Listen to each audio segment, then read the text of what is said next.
میں توبہ کرتے ہیں، جوان کی توبہ پہ عرش الہی جھوم اٹھتا ہے۔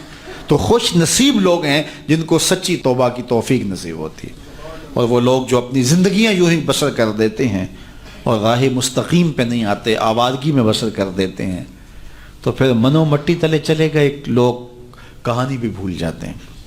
تو قبل اس سے کہ وقت آئے مجھے اور آپ کو اپنی آخرت کے لیے ضرور کوشاں ہونا چاہیے، اور سچی توبہ سے اپنی آخرت کی تیاری کرنی چاہیے۔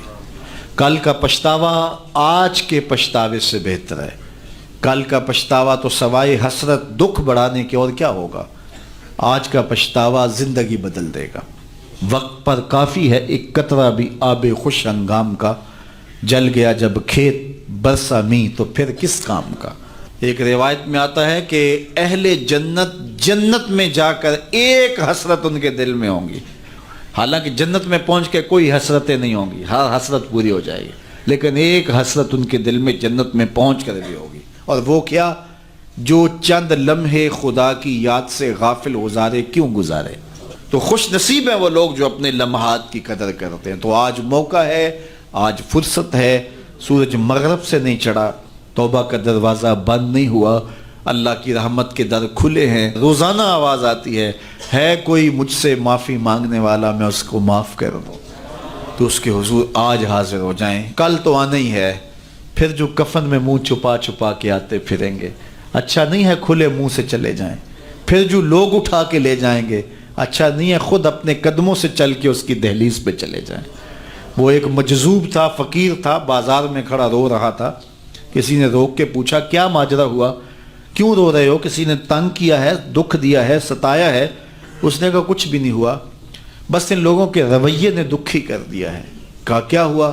کہا میرا یہ ذہن بنا تھا کہ میں ان کی اور رب کی صلح کروا دوں۔ تو کہا پھر کیا ہوا؟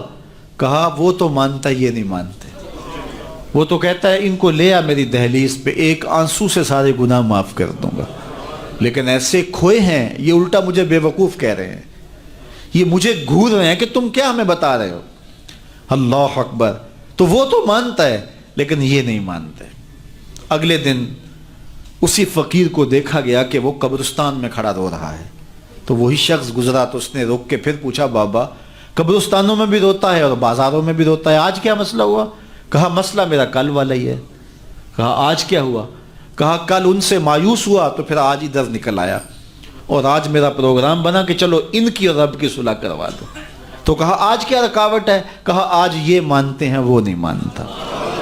تو قبل اس سے کہ ادھر سے انکار ہو جائے کہ اب وقت بیت گیا، اب تم نے وہ وقت گنوا دیا، ہم نے بڑی مہلت دی تھی تمہیں، ڈوبتا سورج تمہیں روز کوئی پیغام دیتا تھا، اٹھتے ہوئے جنازے تمہیں روز کچھ کہتے تھے، بڑھاپا تمہیں آوازیں دیتا تھا، تم چلتے تو ٹھوکریں لگتی تھی، یہ ٹھوکریں تمہیں کچھ کہتی تھیں، لیکن تم نے کسی بات پہ غور نہ کیا، اور لمبی زندگی کی امید پر تم نے مالک کی دہلیز کو چھوڑے رکھا، اب تمہارے لیے کوئی راستہ باقی نہیں بچا۔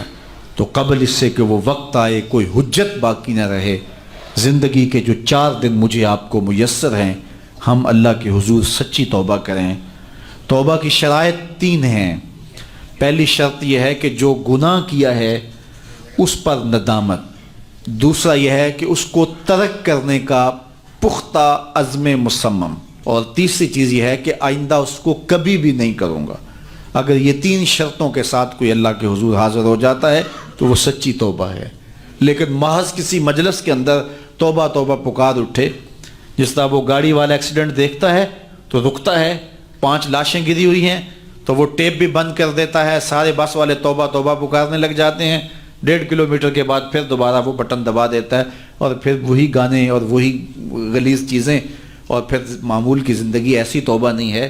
توبہ یہ ہے کہ ما قبل کے جو اعمال ہیں ان سے ندامت پیدا ہو اور ان کو ترک کر دیا جائے، اور آئندہ عزم مصمم رکھا جائے، تو اللہ تعالیٰ جل شانہ سچی توبہ کو قبول کرتا ہے، اور پھر توبہ کرنے والے کے ما قبل کے سارے گناہ مٹا کے نیکیوں میں تبدیل کر دیتا ہے۔ اللہ جل شانہ مجھے بھی آپ کو بھی سچی توبہ کی توفیق سے مالا مال فرمائے۔